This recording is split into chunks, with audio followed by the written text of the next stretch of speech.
Happy Saturday, it's Nancy Burt-Preece here. I'm an independent Stampin' Up! Demonstrator.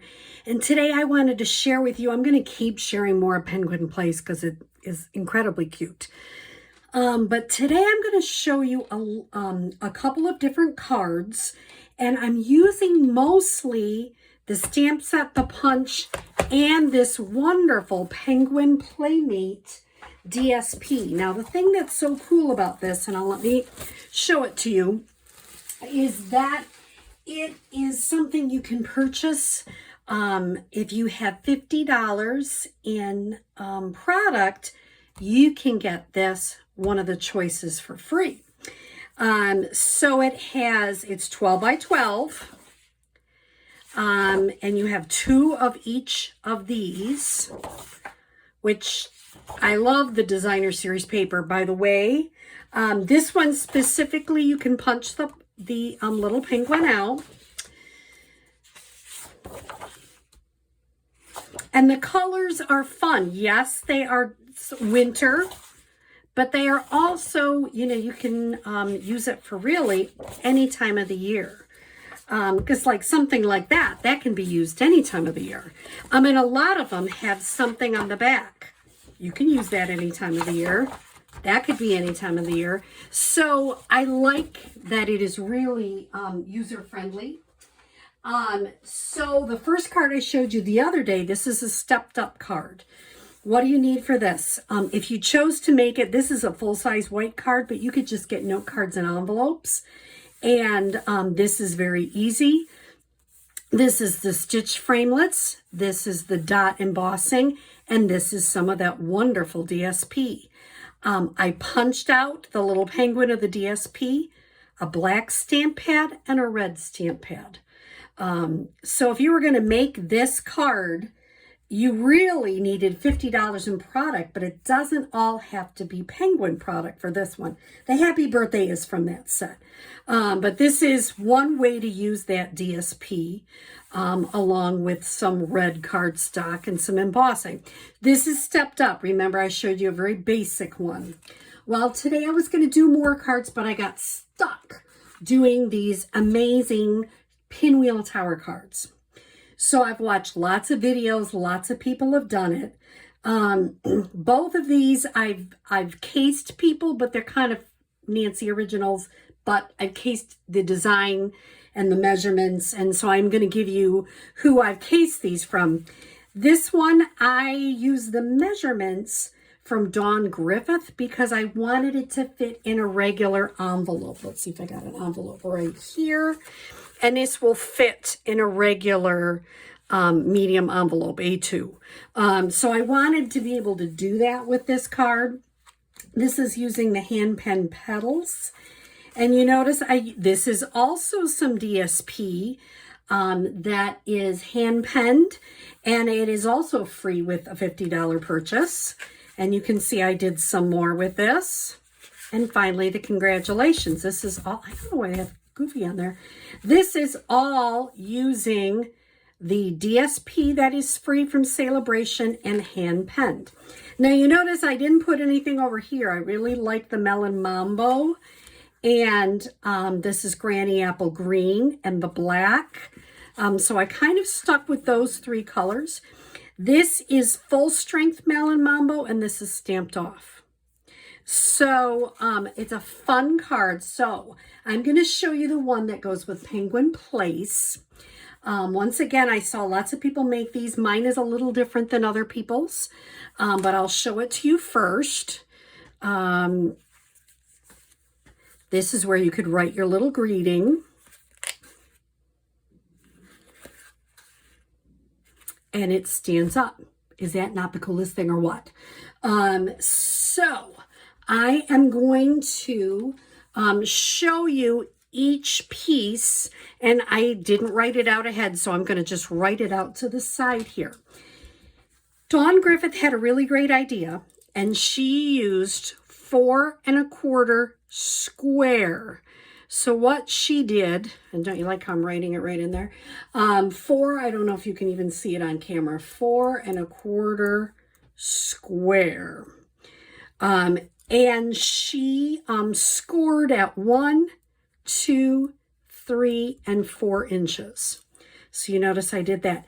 Instead of using cardstock, she used DSP so that it was a little bit lighter. So you get to decide which part are you going to cover up. For this one, I had this side of the DSP on the inside.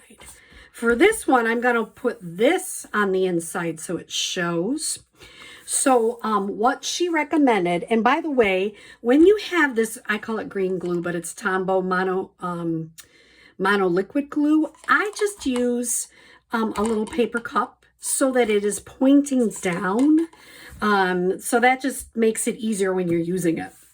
So I've scored it. It's a 4 1/4 square, 1, 2, 3, and 4. So I'm going to make sure I burnish, and I'm just using my fingers. You can use a bone folder. For this one, because it is DSP and it's easier to fold, I'm just using my fingers, okay? So I want to cover up this side. I want this to show on the inside. So what I'm going to do is I'm going to take my liquid glue. Now if you know me, I'm not a super fan, although it is growing on me.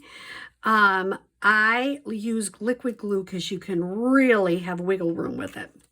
So what I'm going to do is keep this back in my little container here, and I am going to fold this right over.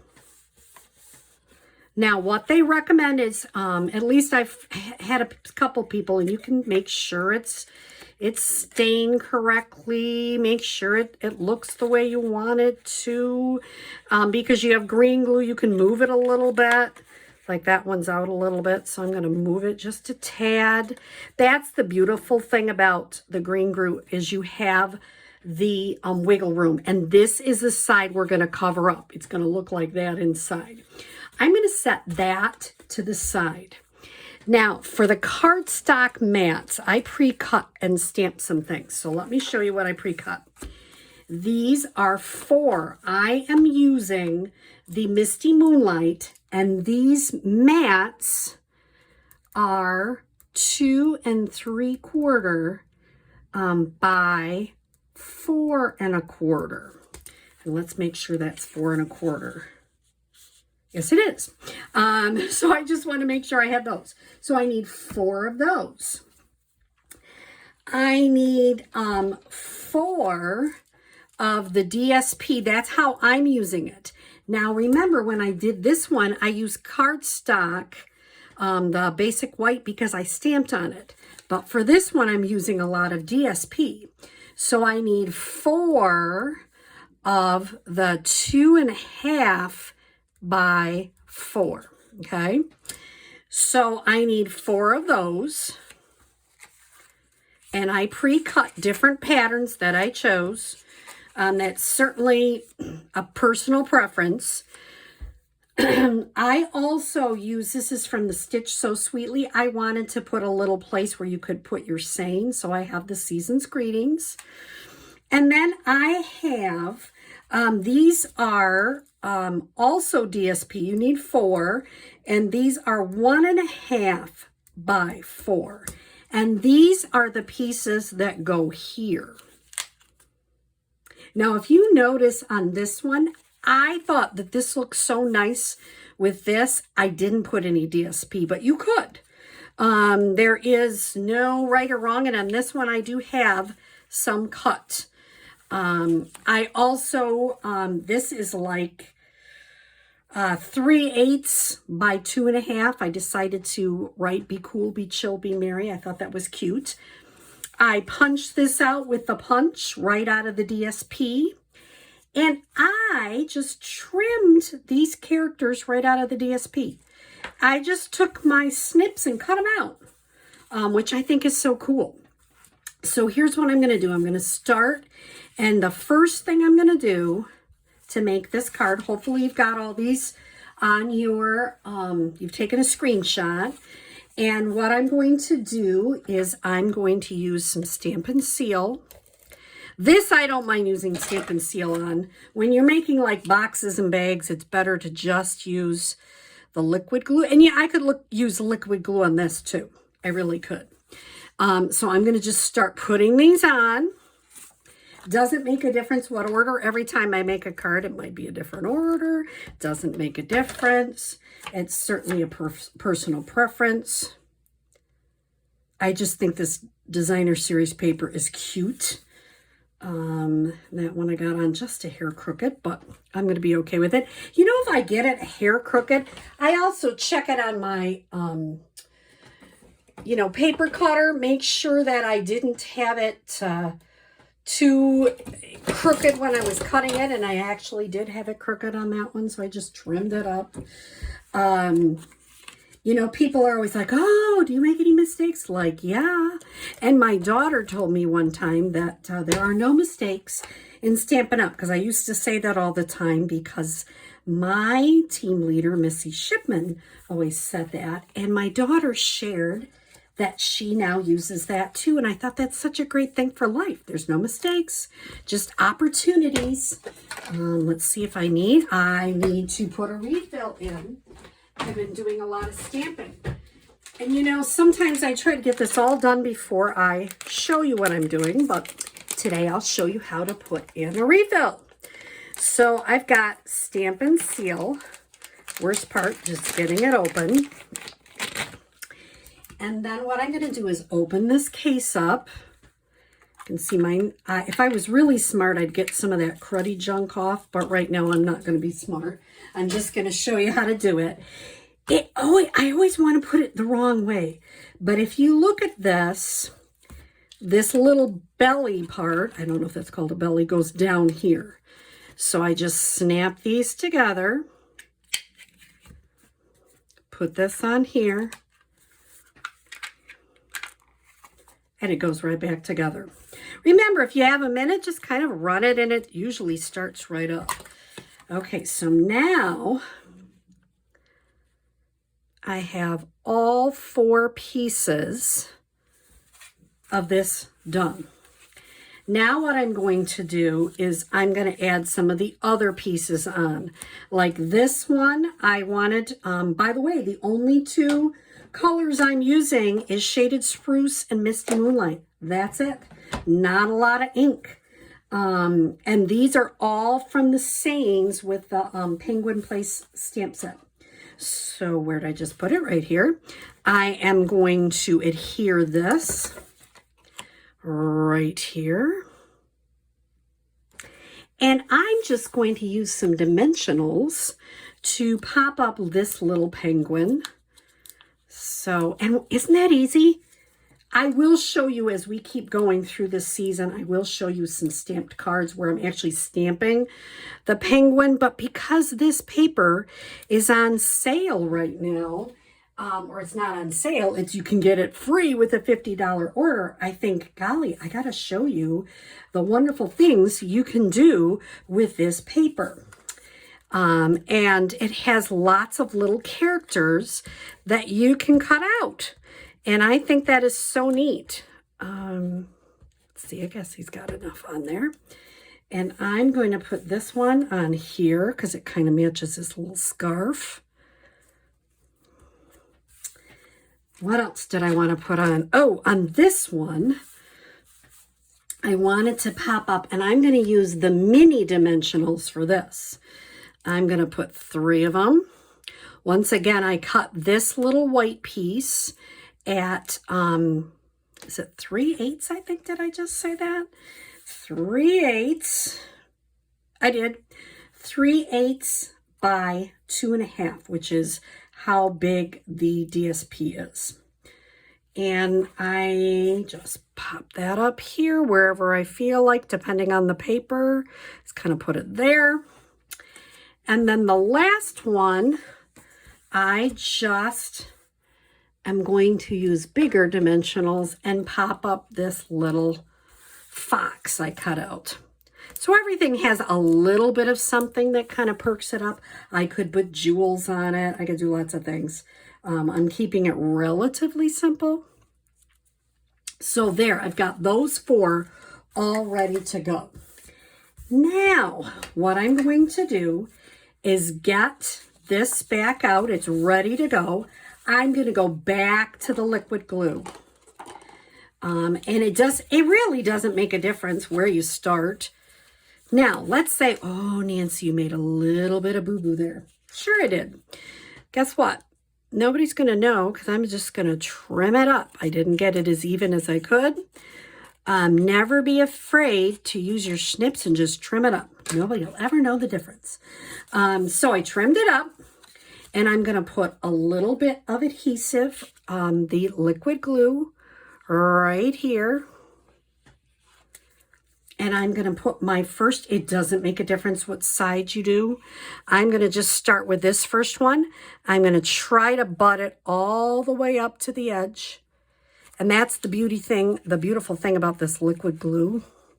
It's not always easy to do this on camera. It seems like it works a lot better when you're in your stamp room by yourself. So I'm going to hold it for a second, and then I'm going to kind of make it that little box and hold it again. You notice I have my fingers inside and I'm just holding it. Okay. Then I'm going to go to the next part. And I'm going to put just a little adhesive right there. And I'm going to put this one on. Like I say, I don't care what order they go in. If you did, you could make sure and get them in the correct order. You want to make sure that it will open and close. I'm going to have my fingers in there. Hold it for a second. Okay. Then I go on to the next one. Make sure you really got that down. Then I'm going to go to the next one. Put this on. Once again, hold it. Give it a little bit of a push. Hold it with your fingers. Make that little core there, that little tower that kind of holds the pinwheel. And I'm going to... Oh, let me make sure that's really held. There we go. Push it. And I'm going to put my liquid glue on the last one. Push it down.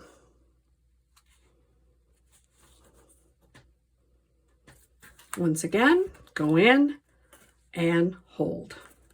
So now you've got your pinwheel. Will also easily fit into a card. Now, you could leave it like that, completely done. I decided it would be fun to use the 1.5 by 4 and add a little bit. This time I'm going to add it right to the back of the paper. Before I knew I was covering the whole area, but this time I'm just going to add it to the paper. And just put some fun in it. Like I say, doesn't make a difference. You can do anything you want.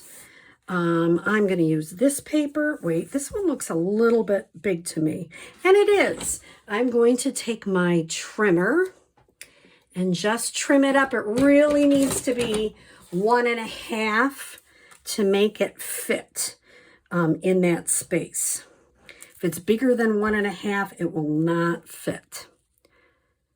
And like I say, you don't need DSP. You can just use the whatever color cardstock you have. But I think the DSP just adds a little bit to it.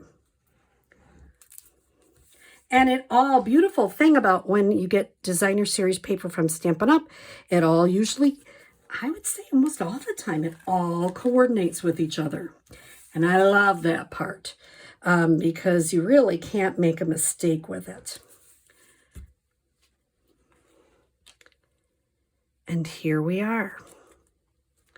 So we've got our pinwheel card. Isn't that fun? And so easy. So I would highly recommend this stamp set and this punch, which is right here. Stamp set and this punch, it just makes the cutest cards imaginable. And this, I hope you enjoyed learning how to make a tower pinwheel card. You notice on the inside, that's where you see that fuchsia. freesia, not fuchsia, freesia. So it's kind of fun. It's an easy card to make. If you do not have a Stampin' Up! Demonstrator and you would like to order some of these products from me so that you can get this paper free with a $50 order, I would love it. I will include my website and some of the products we used so you know how much everything is and if you choose to order it. If you don't have a Stampin' Up! Demonstrator, I would love to have you order it from me. I hope you have a happy Saturday. Thanks.